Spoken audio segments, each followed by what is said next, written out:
Hey, hello all. Welcome back to MyDotNet YouTube channel. And today we are going to discuss about some interesting features and major updates from Microsoft, which is .NET Core 11 and the Preview 3. Before getting into deep dive, if you guys have not yet subscribed to our channel, please go ahead and subscribe to get the most greatest and latest updates from Microsoft.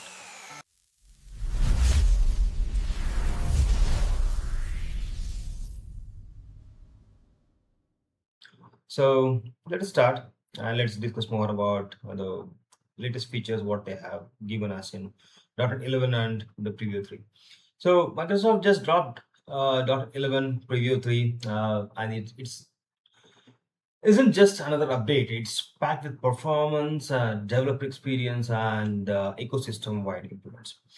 And what is in there? So let's start one by one. So the big picture here is platform-wide improvements. What they have give us here is this release focuses on refining the entire .NET ecosystem rather than just adding flashy features.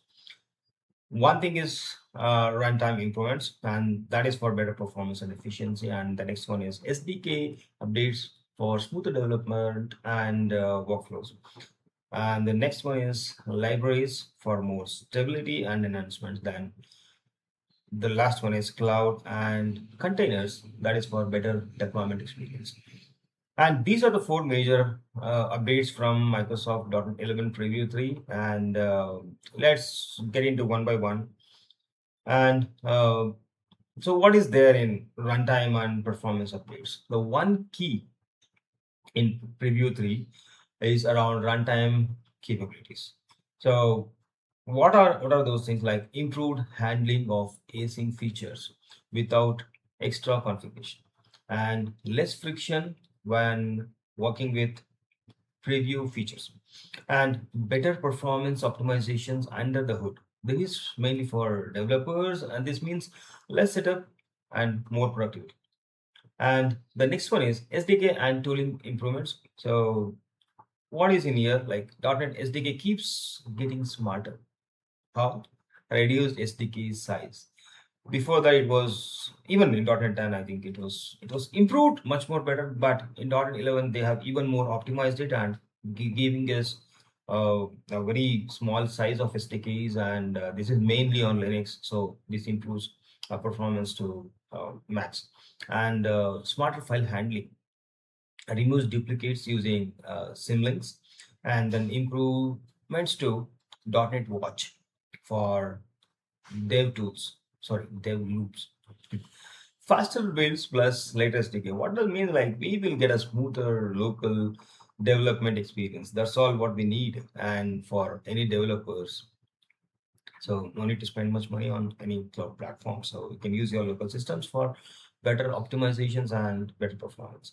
And the next one is my favorite is .NET Core, ASP.NET Core and cloud enhancements. This is mainly for the backend developers or who are working on APIs and so on. So this gives us continuous improvements in ASP.NET Core performance, better support for cloud native applications, and improved container images for deployment. So what do we say here? Microsoft is doubling down on cloud first .NET deployment. And the last one is more, and this one is more interesting on the native applications, and this is mainly on MAUI improvements. So my mobile and cross-platform developers get updates too.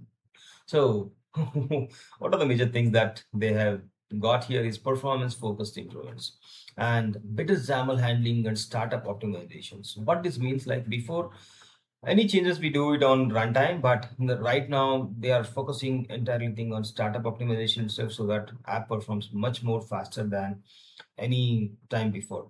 So they are also adding new controls and gesture improvements. This is the most important thing, because even I have done a lot of code in Mavi, but I was experiencing lots of missing features there, like gestures missing, or even couple of controls were not handling so I was relying on third-party libraries. But right now, hopefully, this got resolved.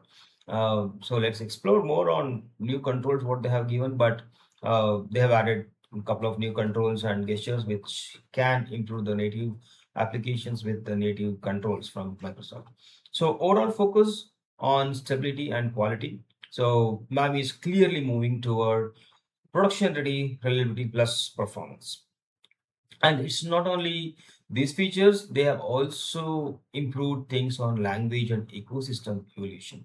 So .NET 11 isn't just about runtime, it's also about the feature of C Sharp and developer productivity.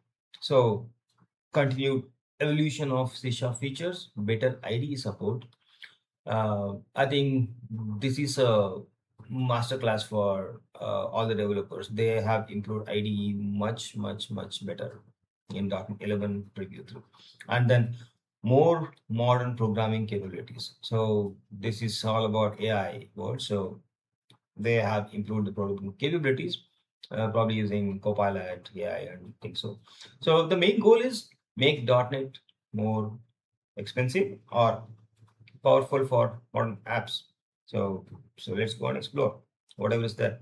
So, what this means for developers. So, final takeaway is this release tells us something important. .NET is focusing on performance by default and developer productivity, and then cloud native readiness and cross-platform consistency.